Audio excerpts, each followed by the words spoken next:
Hey there, let's play. So in our last video, we were talking about how you can just add a card on to build resilience within any kind of spread that you like, that you use. And today we're going to talk about how to build a spread that specifically addresses building resilience. So some of you may already have a deck about building spreads. You may have this one. There's another one. I can't think of the name off the top of my head, but I will link both in the comments below. So if you have a deck about building a spread and you've already worked through creating some spreads, all you need to do is go back and think about that now in terms of building resilience and adding a position or adding an extra card to talk about resilience. But you don't have to have one of these kind of decks, so take it aside. All you need is some paper and some pens. So today I'm going to pretend that we're just working with a very basic spread that I think a lot of people are pretty familiar with. So it's the past, present, future. Now this is a spread that I like to use a lot for work issues. Right, so here's our basic thing. So we've got these three cards. Let's see, make sure they all fit in. Yep, they do. Okay, so here's our very basic 3-card spread that a lot of us have used multiple times. So you draw your cards and you know how to do this, right? Okay, so now if you look at a spread like this and you think, what could I change in here using this basic shape, but what could I change to talk about resilience? And I'm going to suggest that you could make a change here or here. This probably, that one you want to keep whatever it is, what's happening, or this one, you have to keep something consistent to change the other parts of it. So let's say that we want to, let's keep our middle one the same. Let's keep present. And let's do this. Let's do something kind of intentional. So today I'm using the Cute and Creepy deck. So let's pick something really intentional. I know, let's go for something very,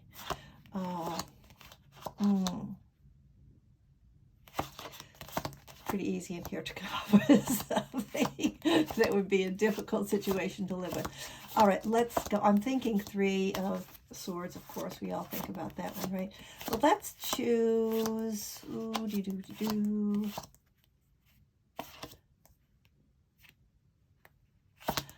This is funny. I'm having to work hard to come up with the one I really want to play with. But this is what happens when you're being intentional, right? All right, let's pretend that I'm going to choose the 7 of Swords to represent my future or my present situation. So let's say let's go back to a work environment, and I am concerned about up here stealing a creative idea of mine. All right, this is my concern. This may not be happening, but I think it's happening, right? All right, so now let's change something in here to talk about a way to build ourselves some resilience in a situation like that. So let's say that this has happened in the past. That's, I'm concerned that it's happening now, but I was also concerned that it was happening in the past. So let's leave this past to see what we can learn about what happened in the past. And now let's change the future. And let's say that what we want to add, what we want to change here is we want to build something. So we're going to change this future card. And we're going to say, what kind of resilient characteristic can I look for in myself that's going to help me negotiate this, right? So this is the one I've chosen intentionally. Right now I'm going to just draw a card to represent my past and see if I can learn something about what happened in my past when this happened to me before. All right, so I'm just going to pull a card like this. Not how I usually pull cards. All right, and I've got the Five of Swords.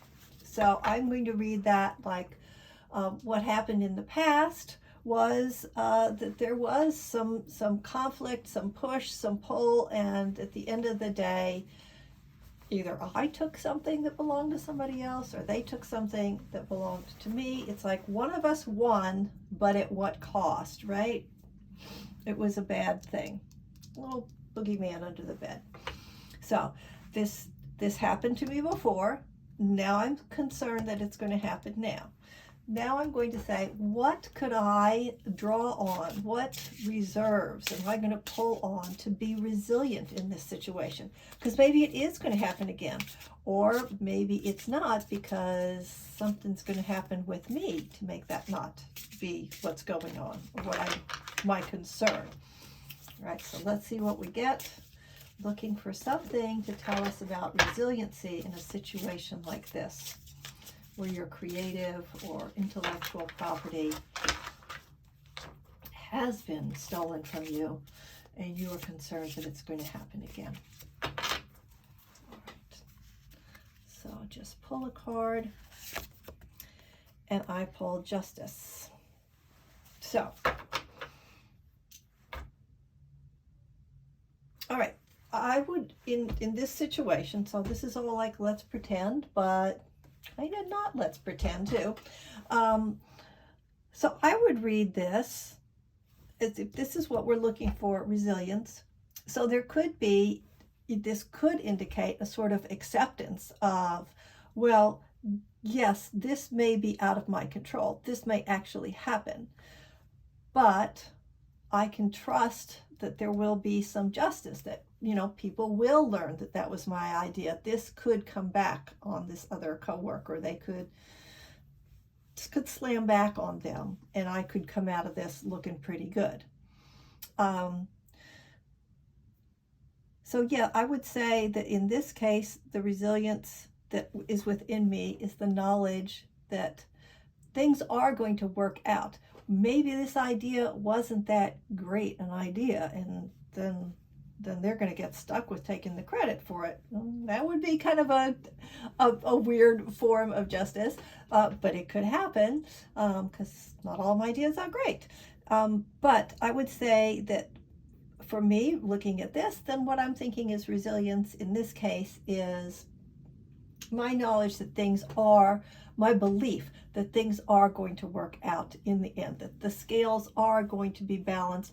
I don't have to win every single battle.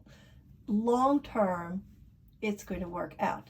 And that is a mindset that helps you to weather difficult, the stormy seas, your belief that you can navigate those.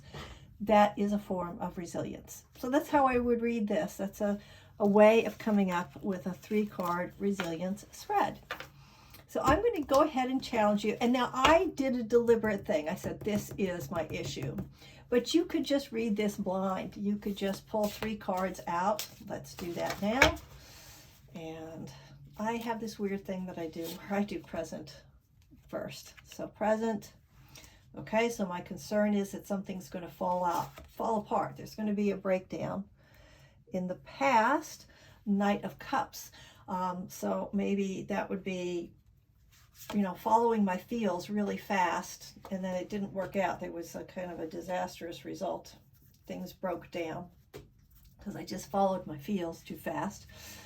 And then here, what makes it resilience? The Lovers. All right, so this actually does pull together for me. So if you're being resilient, and this is about feelings and how maybe a love affair or something just fell apart in the past and broke down, maybe this is something that might happen in the future. What helps you to be resilient, or happen in the present, what would help you to be resilient through this is understanding what a real partnership looks like and working with your partner, whatever that partnership is. It doesn't have to be lovers, right? We know that about this card.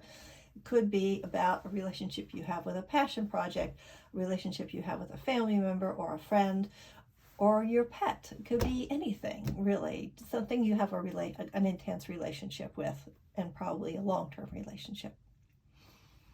And maybe this is going to happen, but then again, maybe it's not, because you really work on this partnership and communication. So that's how I do it. That's how I create spreads, and sometimes I create a spread for a specific situation. I figure out what position that resilience needs to be in. So it could be a bigger spread, it could be a 5-card spread, something like that. So I invite you to create your own spread about building resilience in situations or issues, ways that are relevant to you and your life. Have fun, get out there and be creative. That is part of being resilient. Something comes, you dig deep, you find your way through it. Take care, be well, and remember, if you are dealing with something really serious, seek professional help, whether that's a lawyer, a psychiatrist, a financial advisor. When you need help, admit it and go get it. All right. We're all in this together. Ask for help when you need it. Take care. Bye-bye.